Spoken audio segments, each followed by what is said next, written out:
The Brand X podcast is sponsored by Audio Editing Solutions. Editing your podcast just not your thing? Go to audioeditingsolutions.com and see how affordable professional audio editing can be.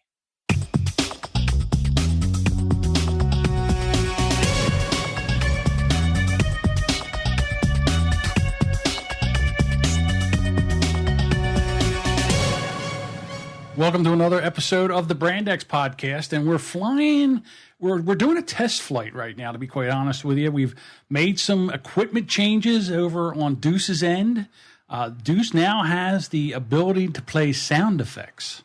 So excellent. That's exactly right. So I lead off with that. Yeah, so we're trying to figure out if, how this is going to work and what the sound quality is going to be. So if we're a little muffled, we'll work it out in a week or two. But we don't know unless we try, right? That's it. Baptism by fire. Baptism by fire. Anyhow. How was your Labor Day? My Labor Day was like any other day. It didn't make a difference. No, you didn't do nothing? No barbecue? No barbecue. To be honest with you, all I did was edited other people's podcasts is basically what I did. And just did some work, different work that I had to do for this. But, besides that, didn't really do anything. Didn't eat a hot dog, didn't have a hamburger, none of that stuff, to be honest with you. Quiet. It was a gorgeous weekend. I mean, thank God the hurricane was a bust. And we did get beautiful. I mean, it is really a shame that the summer that we had was not like the last 3 days we had here. It was drop dead beautiful. But unfortunately, the rest of the summer was just too hot and disgusting. Well, it's all that global warming that the president has been warning you about, and you refuse to acknowledge, to be quite honest with you. So it's my fault. I didn't say it was your Yes, you, Deuce. You have caused global warming. It's because we finally found ground zero. Believe him. Right. No, I'm poking the bear with a liberal stick. No, I'm surprised because I know you're all, but when you're busy and you have work to do, what are you going to do? It is what it is. This was our weekend to work at my place. Right. So, I spent the weekend working. It was nice. It was quiet because it was a holiday, and that's always good. Yeah, the thing, like I said, today was it was beautiful. I mean, I actually had the windows here in the blog room studio, the window open, and I had to close it because there's a road real close to it, and these damn cars, they just want to keep driving up and down this road. I don't know why they want to do that, but so it's really loud. I never noticed how loud it was until I was trying to talk to somebody, with the mic on, and then they're like, "Where are you, on the highway?" I said, "It sure does sound like it, doesn't it?" So I have the window. It's a little warm in here right now because of the window being closed, and to peel back the curtain a little bit, today's been a really kind of rough day for me. I mean, we normally record like 1 o'clock in the afternoon. Right. Today, I had I worked right up until it was time for my mastermind meeting at 7 o'clock. Then after that, I had the Couple Things podcast fantasy draft because I'm playing fantasy football. I never played before. Now I'm playing in 2 leagues. Last podcast. Right, so I'm playing in 2 leagues. I got in a second one with other podcasters, so I had to do the draft. Now, I'll have to tell you right now, this is what I know about the football, NFL. I know the Eagles and some of the players that are playing the Eagles, and that's all I know. I don't know I don't really follow football that closely, and now I know why fantasy football is so popular, because it's like you need to follow all these different people. Who's getting, you get to know who's getting the most fantasy football points and all. So I can see that it's going to be a lot of fun, but I got to go in there and draft. And I don't know, most of the time, I have no idea whether the player's even on the active roster. Like I saw Marshawn Lynch, who's from Seattle. He's retired and they still have him on there. So like, I could be like a real dunce. Yeah. You didn't know. I might have picked somebody that's retired. Who knows? Near the bottom rounds, like in the 271st pick, John picked Chad Lewis. How many players are there on a team? Is there still 60? There's 53 players on a team and 32 teams in the league. So you want to do podcast math? Yeah, well, I'll get a calculator and do that. Well, that's what I'm trying to do right now. 53 times 62. 53 times 32 is 1696. 1,696 players in the NFL. Correct. So that can be on the active roster. So you have all those people to pick from. Right. But I don't know enough teams and I don't know enough players. And then here's the other thing. I'm like, okay, I want to pick this guy. And then like 2 guys before me, they would pick him. I'm like, ooh. So then now, how do you get what determines your place in the draft? Like, how do you, I guess it's like the real draft. You get a first round, second round, third. How do you determine where you're at in the pick? Well, let me tell you, Deuce, because now that I'm an expert, because I've been in 2 drafts, what they do, these 2 leagues have had what's called a snake draft. So what happens is, say, a team, like, say, I think there's 12 or 14 teams in my league. So say there's 12 teams. So you pick 1 through 12. Then when you get to the 12th pick, the 12th seeded player gets the pick again. So he picks the 12th player gets the 12th pick and he gets the 13th pick. So so then what happens, and then it goes backwards. So the 12th player, so the 11th player gets the second pick in the second round, and then it goes that way. So I was stuck right in the middle. So I didn't get any. And now the other draft I was in, I was third. So I would get the third pick, and then it went all the way down, and it would come back, and then I would get a pick, and then it would go 2 more, then 2 more, and I would get another pick. So it was easier to pick players that I wanted. But it just seemed like every time I got to right where I wanted to be, I'm like, okay, this is the guy I want. And whoever was in front of me, I don't know whoever it was, but he was picking my players every time. It was so I don't know. We'll see what happens. Again, this is all for fun. I have no idea what I'm doing. Right. Now, I'm sitting here today, and also my phone goes off, and it's in the first league that I picked in. Guys, like, he proposed a draft or a trade. He wanted to trade me 2 players for 2 players. I'm like, what? So then I looked at the players. I'm like, what am I, an idiot? So I just hit decline, and that was it. That was the end of that. So I could see where you could get into this, and then I see why everybody is a general manager now, because they've all been playing fantasy football and they got spreadsheets and all this on stats and all this other kind of stuff. And they mill all over them like a bunch of geeks. And whatever. I mean, if that's what blows up your skirt, what do I know? Right. So that's like they always say, that old meme. It's like you see it on Facebook. This time of the year is fantasy football is Dungeons and Dragons for jocks. Yeah. Or no, you know what? It's even Dungeons and Dragons for Dungeons and Dragons guys, because now they have a way into football. They don't have to play, but they can manage a team, and they can play against each other. It's the same kind of thing, and it's big business, huge business. Yeah, the amount of money that I know that is involved in that, just from the guys that I work with, because I'm working with guys that are in like 7, 8, 9 leagues. It's just like, that's a full-time job, I would think. I don't know anything about it. I mean, I know what it is. I kind of understand it, but I don't know. I'm like you. I'm, just a neophyte. I don't know what the hell's going on. So here's the funny thing. So I have like these players, and I know, and the only players I know are the Eagles players. So then I'm like, okay, I'll take this quarterback, or I'll take this defense, or I'll take that defense. And, so now I have like a lot of Eagles players on my team. This could go one of 2 ways, because the Eagles are a very unknown entity. I mean, they just they did something that's really unprecedented. The week before the season, they traded their starting quarterback to the Minnesota Vikings for 2 draft picks. And they have this new kid that they're high on, Carson Wentz. He's going to start as a rookie. The problem is the Eagles' offensive line is like Swiss cheese, and I hope they don't get the boy killed. Right. So when you have a porous line like they do, or like they did, maybe they've gotten better. We can only hope. Well, the one jackass, he goes and he got popped for performance-enhancing steroids or whatever he took, some kind of performance-enhancing product he took. And he got popped for 4 games. Well, the second time he get popped, it's 10 games.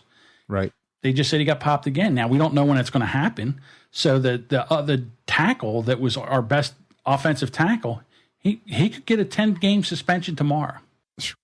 So now there we are. So I picked a couple of players on the Eagles team that I think if the Eagles have a good season, like I'm speculating that if the Eagles have the season that I think they're going to have, these guys should put up some numbers. And we'll see what happens. But, I don't know. You know, I could probably come back in 16 weeks and say, you know what, I'll never play fantasy football again, or I could be like really hooked into it. I don't know. We'll see. More than likely. I mean, it sounds to me like it's one of those things that you have to be in for a while, quite honest, because it's the games are played weekly. Mm-hmm. It's not like baseball or hockey where there's a game every other day or, back to back.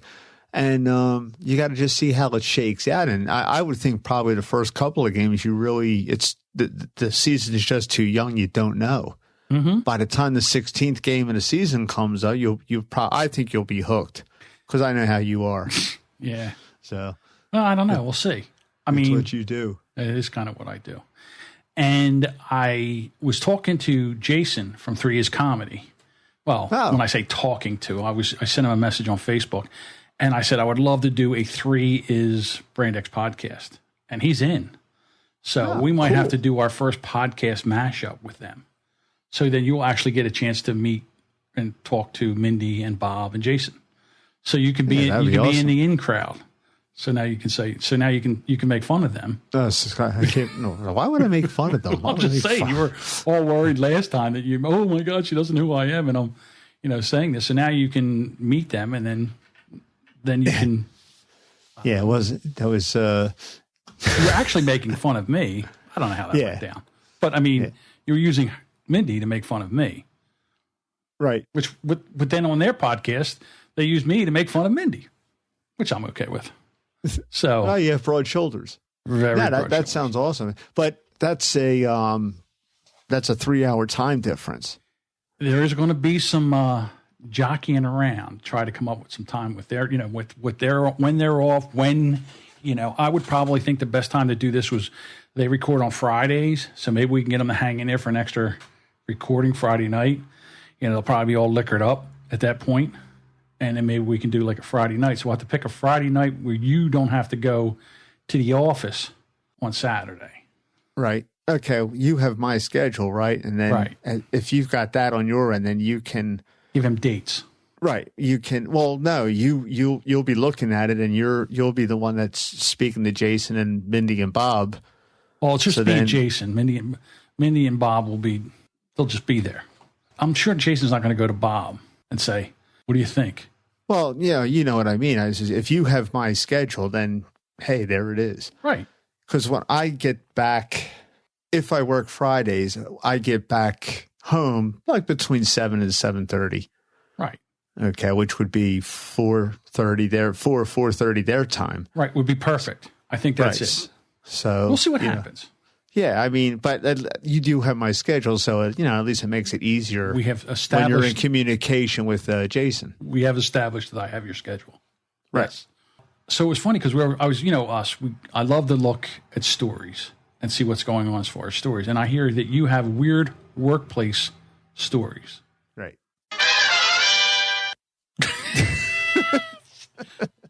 Now here's the problem. I think I'm doing that. Like I think I just hit that. And I was like, where did that come from? It's going to take me a little while to get used to that. Yeah, that's my transition music. You've got changing the subject now, and I got... Works for me. Yeah. This is one of those deals, if anyone's listened for a while, there's a lot of, and I guess it's every workplace, a lot of bullshittery that goes on in break rooms at work. And, I work with a great bunch of people, but you always have that one guy who's just a little quirky and then. He's the one that you would, when something goes down, he's the one that you wouldn't be surprised that, if there was a workplace incident, a physical workplace incident, this is the guy that you would say, we know. Not surprised. Not surprised. Yeah, pretty much figured that out on him. Okay. So we're sitting in the break room one day, and it was pretty much just like the first few minutes of this podcast. People were talking about the upcoming football season. We're coming into baseball playoffs. You got people that have favorite teams everywhere. What do you think? How are they going to do? It's just general shooting the breeze inside a break room, like every person on the planet that has a break room at work does. So we're sitting there and we're having a great time. And this guy is just sitting in the corner. And out of the blue, do you guys know what a foamer is? Now, have you ever heard this term? Surprisingly, no. Now, none of us did. There was like 5 of us and him. And we're talking sports, we're talking playoffs. The hurricane was an issue. And just out of the blue, he comes out with, do you know what a foamer is? And we're like, well, no. And he says, well, I was reading this magazine about weird things that train conductors see.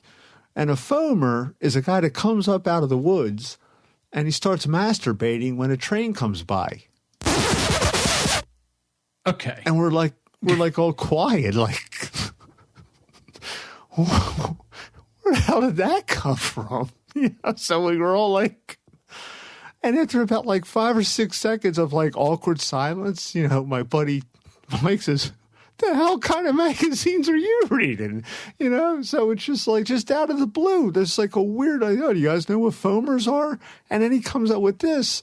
So it's just like, well, then you start thinking, well, how does that even happen? So like, you're just a train conductor who's driving and just some dude emerges out of the woods,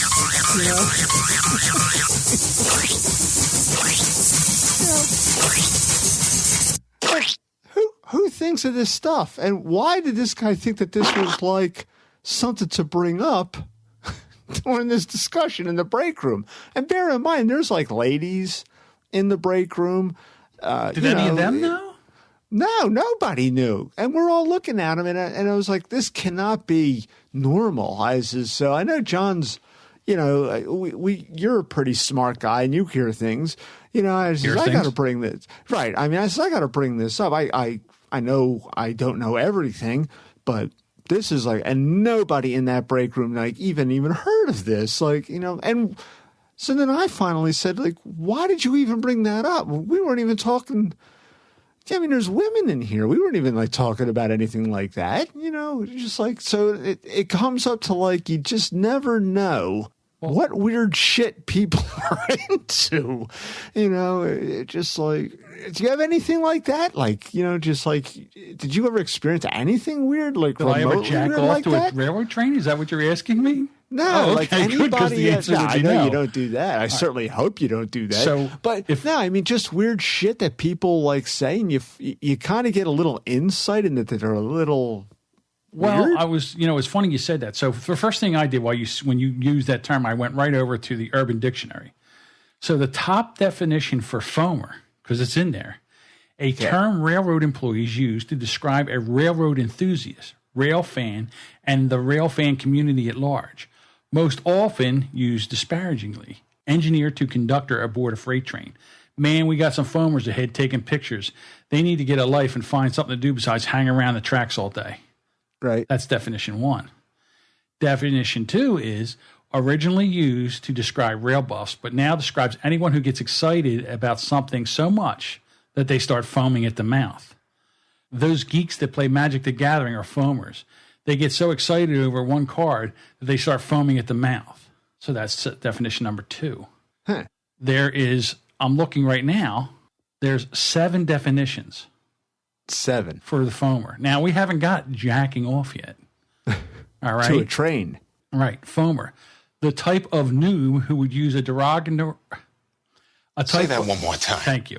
A type of noob who would use derogatory rail slang like scatliner or Amtrash, complains about tuning of train horns, tends to endanger his or other lives for a good photo, and angler railroad crews through his actions. So I don't see that.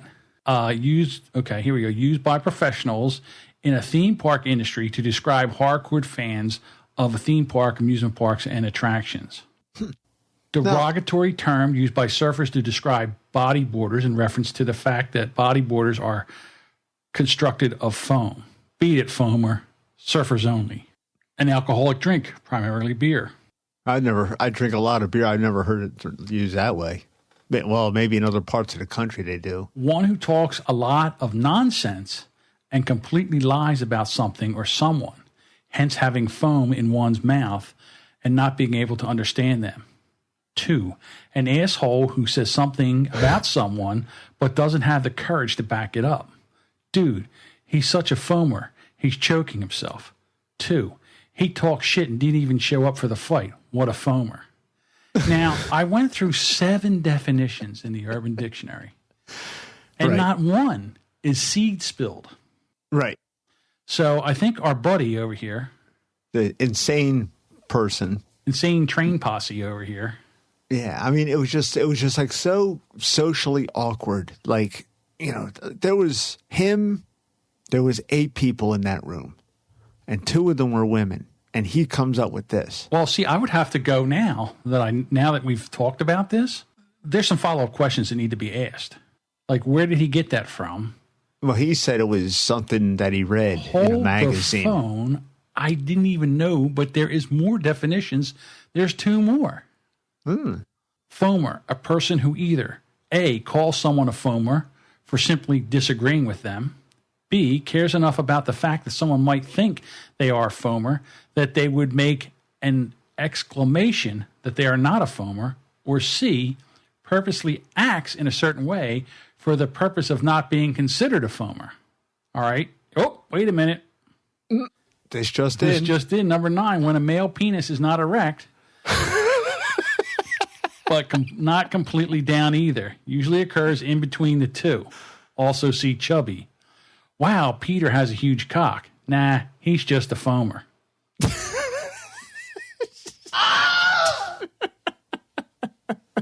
I didn't see that there was a second page of definitions. Wow. And I've never even heard this term at all. But the bigger question is, like, exactly what is this guy up to that I work with? Well, he thought that he was just wanted to bring this up casually. Like, it's like, you know, how do you casually bring that up when? Hey, did you guys do any grilling? Yeah, well, you know, we went over and, hey, you know, the Phillies don't look like they're doing that well, but hey, how about them trading Sam Bradford for 2 draft picks? Did you guys ever hear of a foamer? That's exactly how it went down, pretty much. I mean, it was just general bullshittery and, you know, people talking and what are you doing on the weekend? Now, what happens is like everybody stops and like their head turns to fixate on what this guy's talking about. Right. Because we thought he had something to add. Right. Well, he did. Well, he certainly did, but we thought he had something to add in the context of what we were talking about at the time. You know, that was not the last thing that I thought, you know. It's certainly the last thing I thought he was going to come out of his mouth. So do you think now you're going to press him on that? No, because truth be told, this person is very squirrely. You know how like somebody that would go to a train track, expose himself. I don't know. Maybe that's what he's into. He might be run off a hand batch of baby batter. I mean, is that what you're saying to me?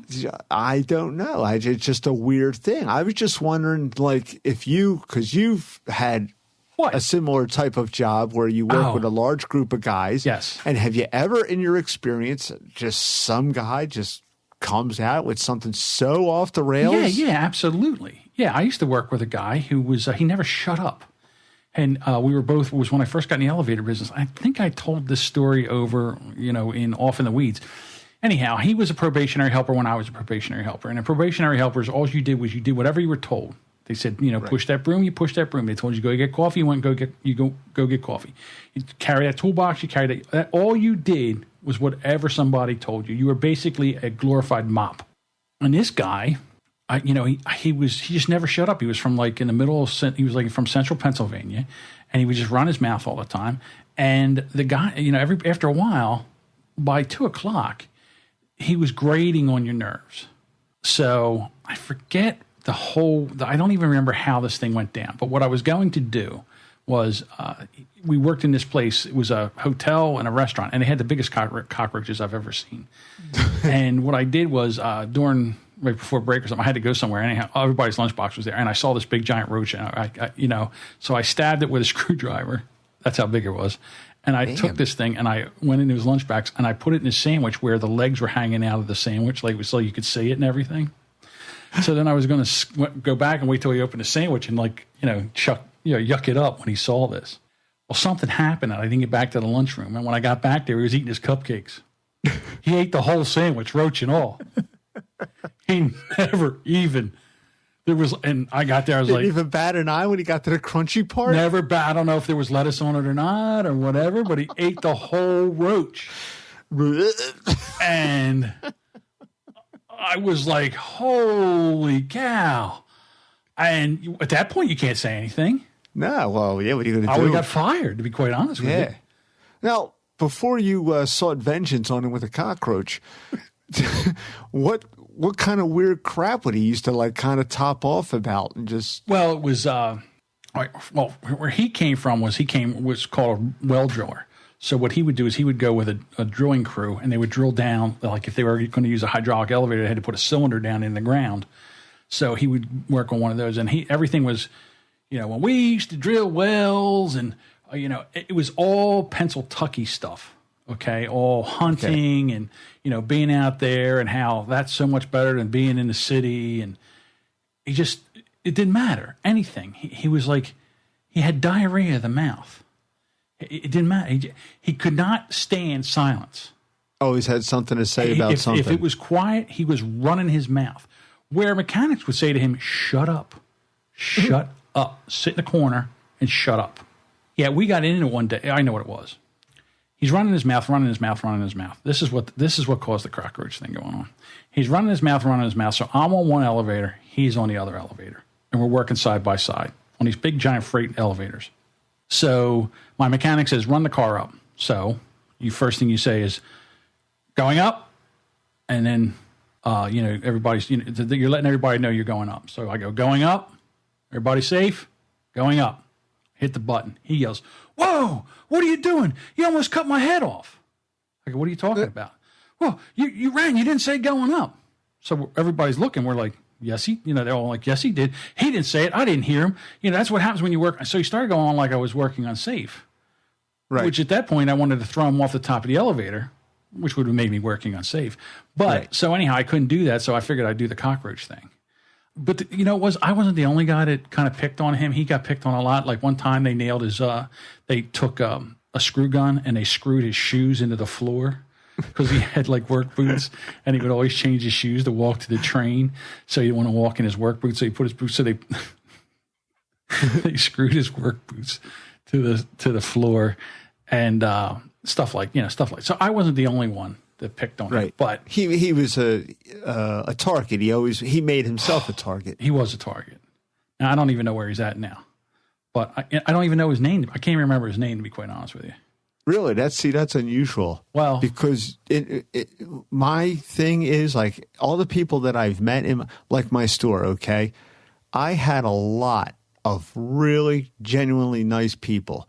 I would say good morning to them by name. Oh yeah, I've watched it. Hey, yeah, I mean, hey, Fred, how you doing? Good morning. And have their stuff ready. Knew their orders, knew whatever they wanted. It was already. You saw them getting out of their car. Their order was sitting on the counter. You knew exactly what they wanted. Yeah, and and it was just I knew them pretty. Now I can't even remember. I cannot remember the nice people's names for them because I run into people occasionally, like old customers. Mm-hmm. And you got to do the smile and nod thing like, hey, how you doing? And they know that you don't know, but they're just being polite and they're working with you. Right. But every rat bastard that got on my nerves, I can tell you their name. I can tell you what they did to piss me off. I only threw 5 people out of my store, like flagged them forever. Like, you're not coming in here ever again, because I'm pretty patient. But I can tell you all their names, but isn't that like a crime that I can't remember the really, really nice people that I liked? Well, but they're the people that I choose to remember. I don't know, not that I choose to remember, but I do remember. Well, again, I don't have a very good memory for things, as we can tell by the way I forget and get stuck in the middle of things and have to play the sound effect. I'm trying to think, but nothing happens. So for me, I just don't remember names. And so what with me when I was in the elevator business, everybody would call me the elevator guy. So like I'd be out not working. Like say I'd go to the Home Depot and someone would go, hey, elevator guy. And I'm like, hey, how you doing? Who is it? No idea. Yeah. So, but then again, more people knew me than I knew them, I guess, or for whatever reason, I still have problems with names. Here's a funny story. There was a guy that I met at the podcast meetup thing. And he's in there telling me, I need a hand and all. And I thought his name was Steve, and his name is Scott. And I've been calling him Steve for like a week and a half. Right. His name's Scott. So, and he didn't correct me. So I don't know. But it was good. Yeah. I think, it's like, sometimes people won't correct you. And having the unusual name that I do, I'm used to people butchering it. But I'll politely say, well, that was close, but it's, right. You don't want people to feel awkward, especially with an unfamiliar name like mine. Right.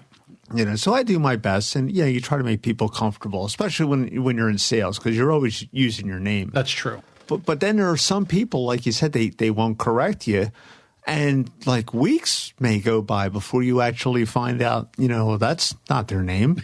I mean, their name you feel stupid. Right. You feel like, well, gee, why didn't he correct me? I mean, I honestly didn't know. I apologize, but you do feel it's an awkward thing, and you do feel dumb. It's funny, like, you reminded me of a story. My father, today would have been Genghis's birthday. Oh, man, really? Today. Hang on a second. Yeah. I got to pour one out. Yeah, pour one out for Genghis. Yeah, he'd have been 78 today. Wow. So, Okay. Yeah. But one time, his older brother, Carmen, and my father was the king of buying a used car, private sales. And, he would comb the classified ads, and he would look for a car. And he always did very well with the cars that he would get. So his brother, Carmen, said, yeah, I saw this car. You might want to check this out. It was for sale on the side of the road. I called the guy up, and, he gave him the information. So Genghis and my Uncle Carmen drive out there. And they get out, they pull up, and there's this guy standing there outside. He just happened to be outside of the house with the car, with the sign in the window. And he says, here's Whitey now, and it's this guy, and he's got, gray hair, white hair, Mm-hmm. So my father goes up, and they start talking to him, and then they start negotiating the price. So my father's like, all right, Whitey, I know you could do better than that. And, well, come on, Whitey, who's going to buy a car like this besides me? I mean, he's in the middle of the Arab oil embargo. It was a 72 Mercury Monterey. Right. And gas had doubled in price. It was a gas hog, but Genghis didn't care. That's the kind of car that he liked. And, come on, Whitey, you could do better than that, and this and that. And so finally they strike a deal. They agree to a price. And my father says, all right, well, I'll be here tomorrow after I get the insurance, and I'll pick it up. All right, thank you. So they get back in the car, and they're driving back, and my Uncle Carmen starts laughing hysterically. And my father's like, what? What's so funny? And he says, that guy's name isn't Whitey. My uncle set him up. It is now. My father's like, you son of a bitch. Because the way he did, I talked to the guy. So my father just figured that Why my uncle you? knew his name. Like he must have said to him, just call me Whitey. Here, when he was rolling up, when they turned the corner and they saw the guy with the white hair, my uncle right then and there just said, I'm going to play a joke. And there's Genghis. Come on, Whitey, you can do better than that. My father said, I must have called him Whitey about 15 times. The guy never corrected him. So. I mean, your uncle, what if his name actually was Whitey? And this guy's like, how does that guy know who I am? Yeah, how does he know? How does he know about Whitey?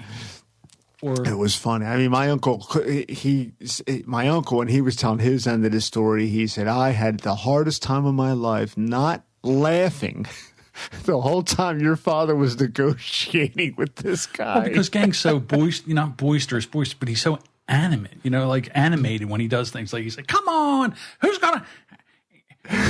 the hell else is going to buy a car like this? Gas is 60 cents a gallon now. Jackass. 60 cents a gallon. I'll tell you what, he had that 72 Mercury he had that into the early 80s. Big 400 cubic inch engine, 4 doors. It was a land yacht. That's all we had back then were land yachts. Well, yeah, I mean, I remember, let's see, 1, 2, 3 of my friends when their first cars were station wagons, like big Buick Vista Cruiser station wagons and stuff like that. Yeah. And, you'd pile like 10 kids in the car. Back then, there was no seat, there's no seatbelt law or anything like that. Yeah, those things used to seat 9 people with that reverse seat. Right. You had that, plus you could just pile, like you could get 5 across the back, 4 across the front. The driver could barely turn the wheel. Yeah. And you just, you'd have kids in there. I remember we used to go with this one and we used to we'd climb out the window and then try to climb on the top of the car because it had a roof rack while he was driving down the road. It was crazy. Stuff we did stupid. It's lucky. Yeah. We're lucky we're alive. Yeah. Makes you wonder how we made it. Well, that's true. I believe in luck there. I got to tell you that. Yeah. 75 mile per hour speed limit. Then, riding around on biased tires that would explode at the sled. You're driving down the road. Or you'd be sitting in the house and all of a sudden you'd hear, where is it? It's got to be something.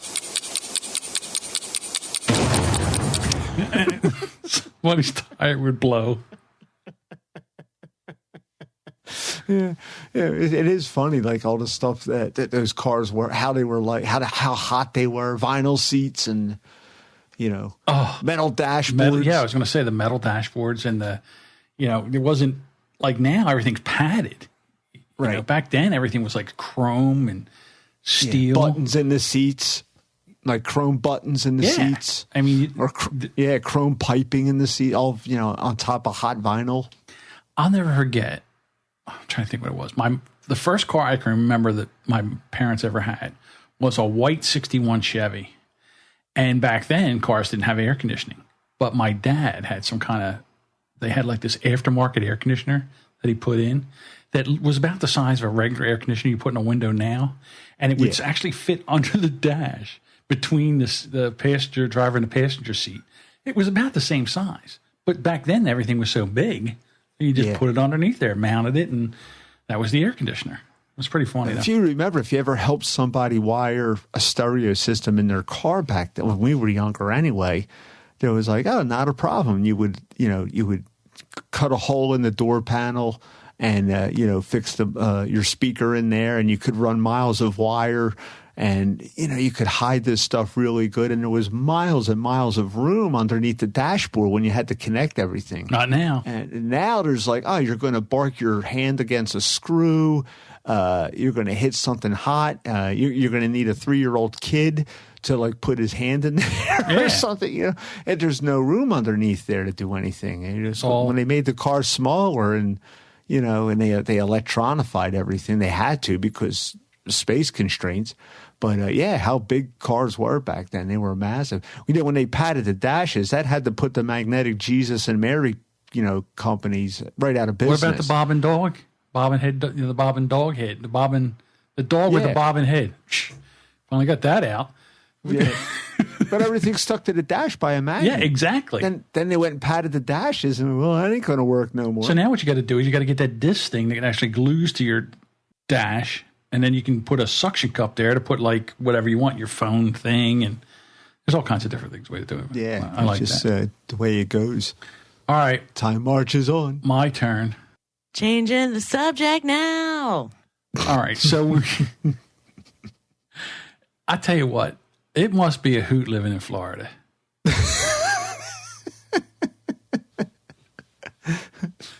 I mean, everybody makes fun of New Jersey.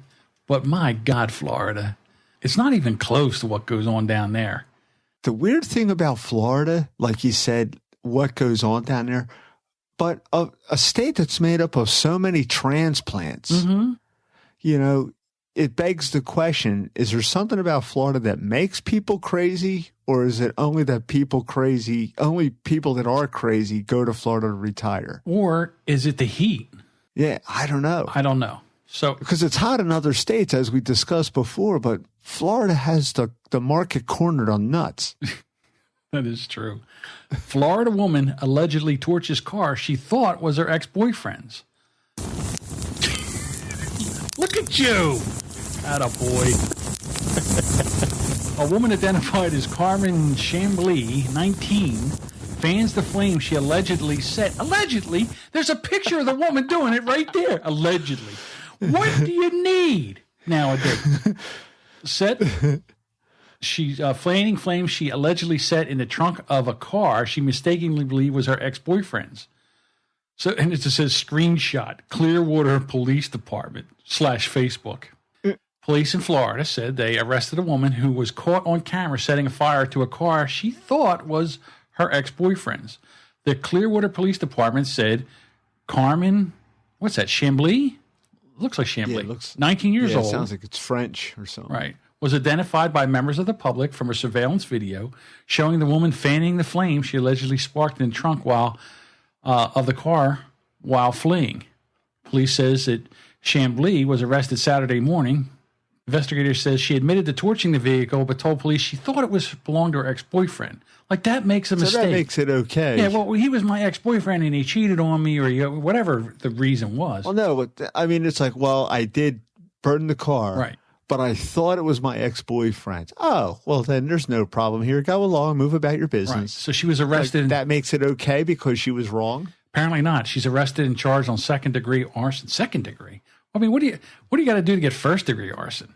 Like, I mean, she set fire to what are the contents of the trunk and sitting there. Well, I think in those types of, I don't know, I'm not an expert on criminal terminology, but I think second degree is because it was the value of what she did. Like, if she decided to burn down a bank, or maybe that would have been like first degree. Right, she burnt down like a dealership of cars. Right.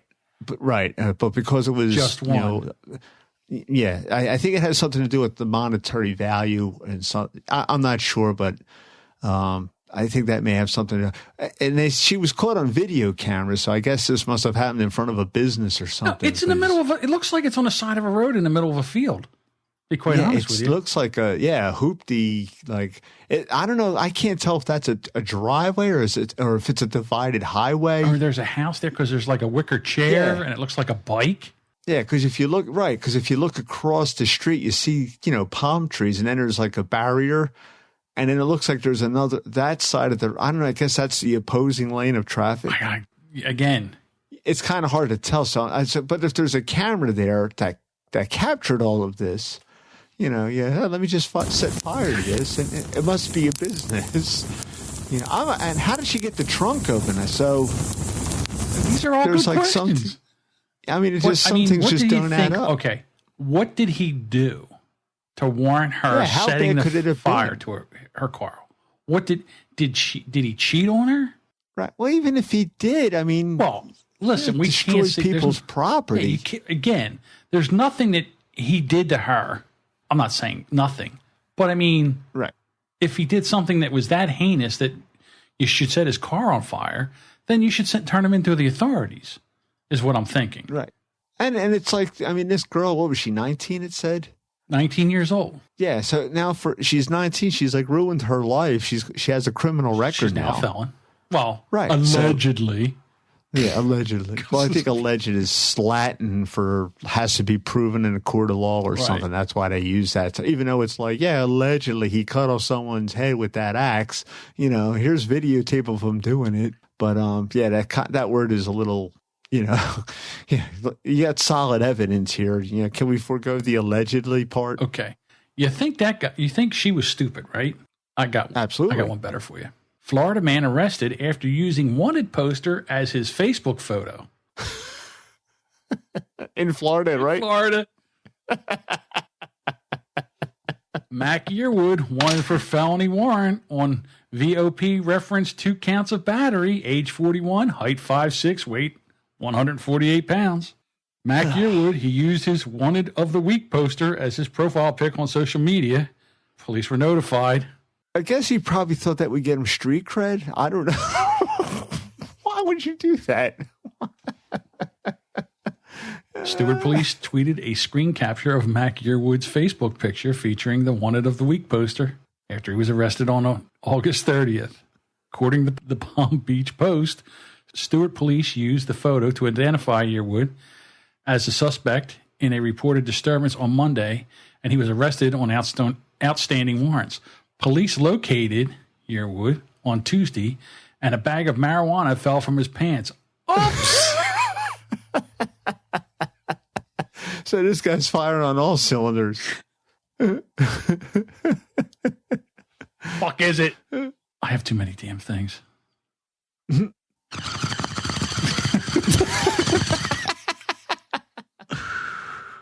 What's up, officer? So we thought that would be a great. This will be great. Yeah. So now he's wanted for violation of probation and 2 counts of battery, and he received an additional charge of possession of cannabis under 20 grams. Now, see, if he was in Colorado, no problem. Florida, big problem. Mm-hmm. Well, most of the states, it's still an issue. Yeah, I know. I don't know. Again, I'm up in the air on that whole marijuana thing. I don't know whether we should make it legal or not. I don't see it any different than having a beer, to be quite honest with you. What do I know? Not that I would use it, but I'm just saying. Yeah. All right, so who's worse? Who's dumber? The guy using his wanted poster that's dumber. You think that's dumber than setting a boyfriend's car on fire? Yeah, that's dumber. Because you know what? Because I'm not saying what the girl did is right, and she did think it was, her ex-boyfriend, but that was like kind of like a fit of passion. Right. Where she may normally have common sense, but because this deep-seated hatred that she had she felt compelled to light a car on fire. Yeah, give her the benefit of the doubt. Right. Say, well, okay, the emotion took over. And I'm sure that'll be her defense when the lawyer gets a hold of this. But the guy that just decided that he was going to, that's just stupidity. I mean, he played with too much mercury as a kid or something. I don't know what was going on there. Well, it was like a guy, you talk about people from work. There was a guy that I worked with, even though he was an elevator repairman, his elevator didn't go to the top floor. He was a little bit crazy. And he was getting a divorce, and the judge said that she was supposed to get half of the house and half of the car. So he went home from work with a sawzall and cut the car in half and said, "Which half do you want?" And nothing happened to this guy. Of course, something happened. Told me he was arrested. Yeah, she's like, that's like destruction of. Well, it was his property, but she owns it too. That was the rub. Right. So yeah, he cut the car right in half. Wow. All the way in half.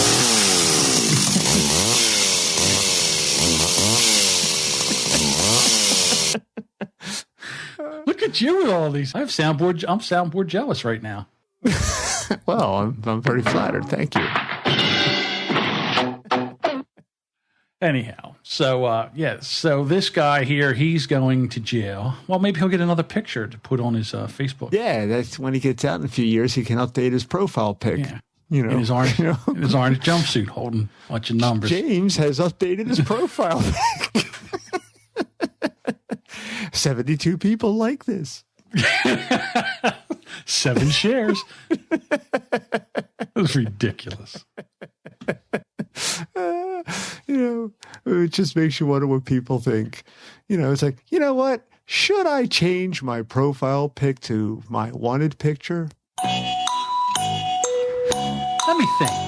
Yeah, I'm going to go with it. Yeah. What's the worst that can happen? Well, I mean, who's going to see? Somebody saw that and they're like, holy cow, he's wanted? Yeah. Someone dropped a dime in 2 seconds, especially on the internet.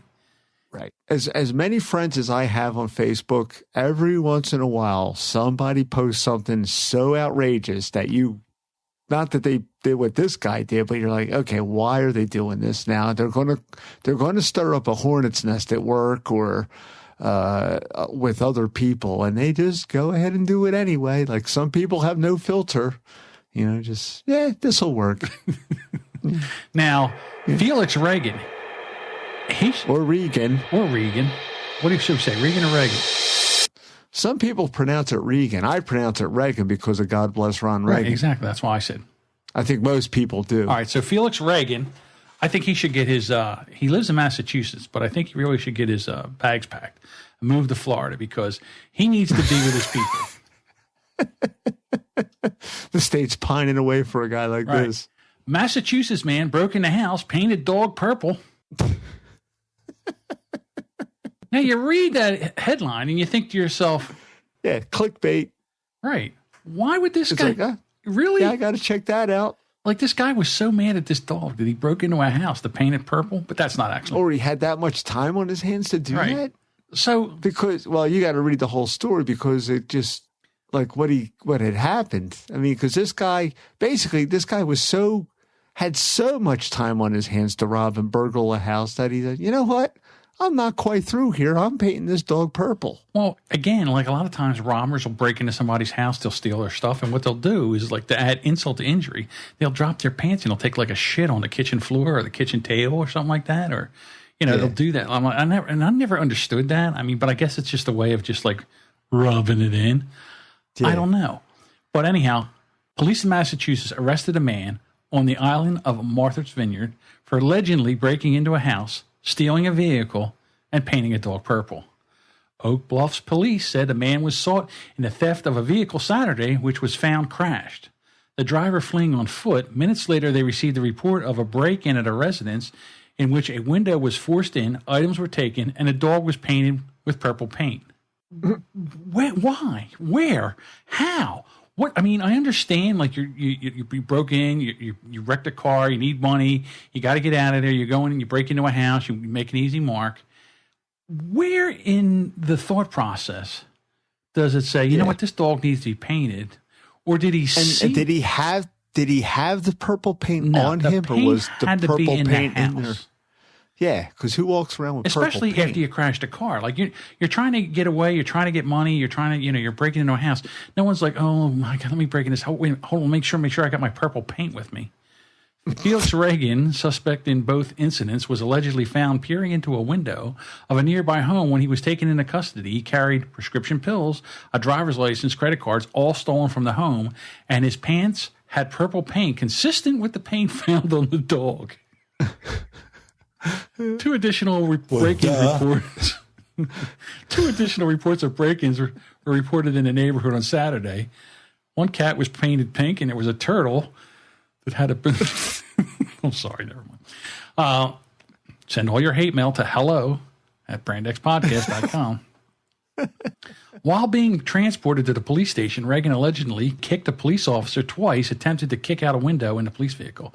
He was charged with breaking and entering, a felony, theft of a motor vehicle, destruction of property, animal cruelty, possession of a controlled substance, and assault and battery on a police officer. Time to get down to Florida, my man. That's where your people are. Yeah. It's just like, and then besides the fact that I don't want to have to evacuate every other month, you read stories like this and people wonder why I don't want to go to Florida to retire. And it's a shame. It's a nice state. I've been there several times. It's beautiful, but too hot, too rainy, too humid. It's the hurricane thing that I. Right. I understand what you're saying. Nail and I guess if you're used to that, you're like, oh, it's not a bad. I guess they look at us the same way. Oh, you got to shovel all that snow every winter. I guess I can see that a little bit, but I don't want to like nail plywood sheets of wood over my windows and worry about looters and flooding and. I hear you. I honestly, I got to say, I mean, I like your idea about Texas. I like your idea, but for me, I think North Carolina, South Carolina. Like in that area right there, you can still have like a fall and a spring. It doesn't get real cold. You're still going to get hot, but still. You get that variation because I'm not a beach person, as the sun is my enemy and I burst into flames. True. I forgot you cannot be in the sun. You do have the mountains and there's a lot of lakes. A lot of forest. There's such huge states down there. They have a pretty wide variety of, environments, mountains to shore, plains. Hey, speaking of mountains and everything, I got a story for you. Guess where the Jimmy was this weekend? It's the Jimmy. Oh, Jimmy, what do you do? What do you do? It's the Jimmy. Oh, Jimmy, what do you do? What do you do? What do you do? He went up to the, it's actually a little too long. He went up to the Grand Canyon of Pennsylvania. Was he ever there before? Yeah, well, he has a cabin and, a honey cabin up in Wellsboro. So he was up there and he was taking pictures and I'm like, I was there. So, and then he was all the way down at the bottom. Looks like they were swimming down there in the stream or the lake or the river, or whatever the hell that is that runs through there. That's Pine Creek. Pine Creek. Yeah, the actual name is Pine Creek Gorge, but it's, as you said, it's known as the Grand Canyon of Pennsylvania. More worthless knowledge from Deuce. Yeah, that's what I'm here for. Well, some people, I love it there. It is, it is nice there in the summertime. They tore that railroad track up down there at the bottom quite a while ago, and now it's a bicycle path. They don't run a train through there anymore like they did 25 years ago when we used to go up there. I remember seeing a train going. We remember seeing a train. They made like a bike path and some rest stops, and it's pretty I had nice. a set of binoculars. And I was looking down there, and 4 foamers ran out. 4 foamers. Did you quickly whack off? I did.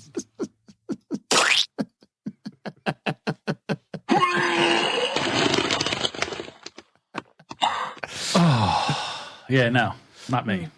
So anyhow, he was at the Grand Canyon of Pennsylvania. What was he, just getting his cabin ready for hunting season? They use that as a vacation, like we used to use the trailer, to go, go up and do vacation, little hiking, little stuff like that. I mean, little R&R. We were supposed to have a hurricane here, so he skedaddled and went up there. He looked for high ground. Yeah, he went up for the high ground, and it looked like they had a good time. But I was, when I saw the pictures, I was like, I got to tell Deuce that the Jimmy was up at the Grand Canyon of Pennsylvania. Actually, a good time to go up there is coming up with the leaves changing color. But you have to see down here where we're at, you got to go up to Tioga County like the first week of October. Because after that, they just start dropping like crazy. Where down here, the leaves will still be green. Yeah. And, they don't. So, we're coming up on, man, maybe I should do that. What, drive out there? I haven't been up there in so long.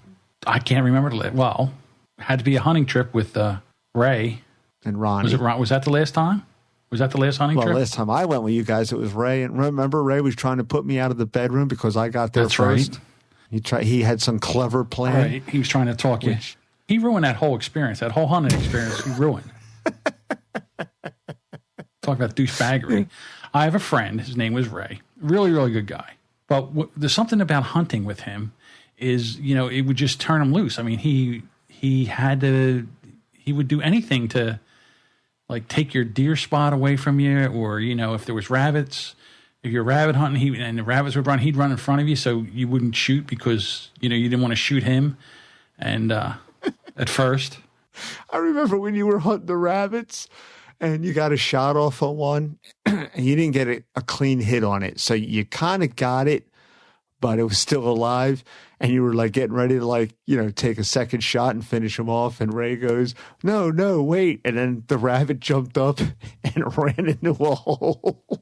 And you were like, just great, Ray. You might as well just put a goddamn tombstone there now because it's going to die down there. That's right. That was in Pennsylvania? Yeah.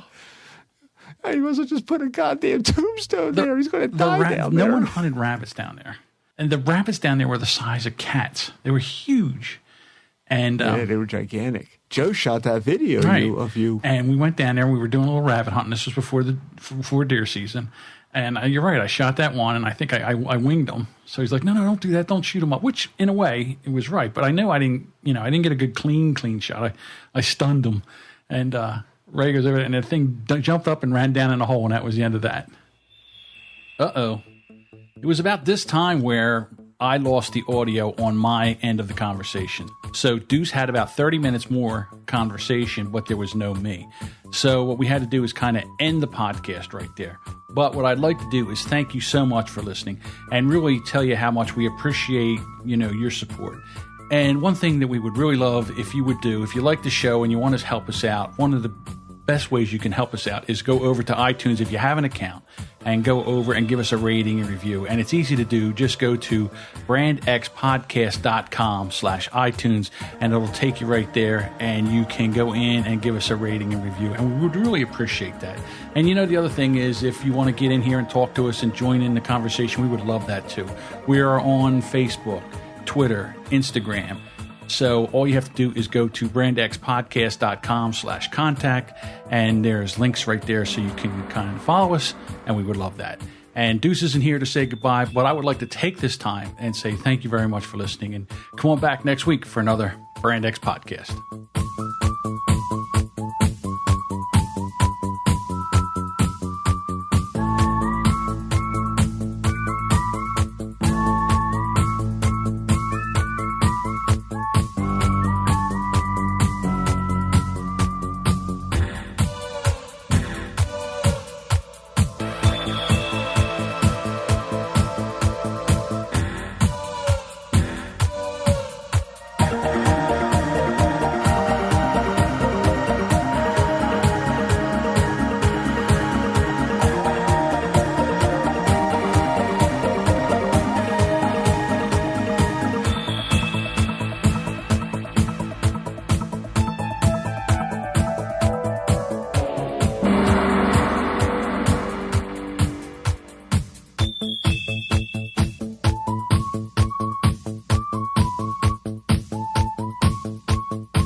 That's it.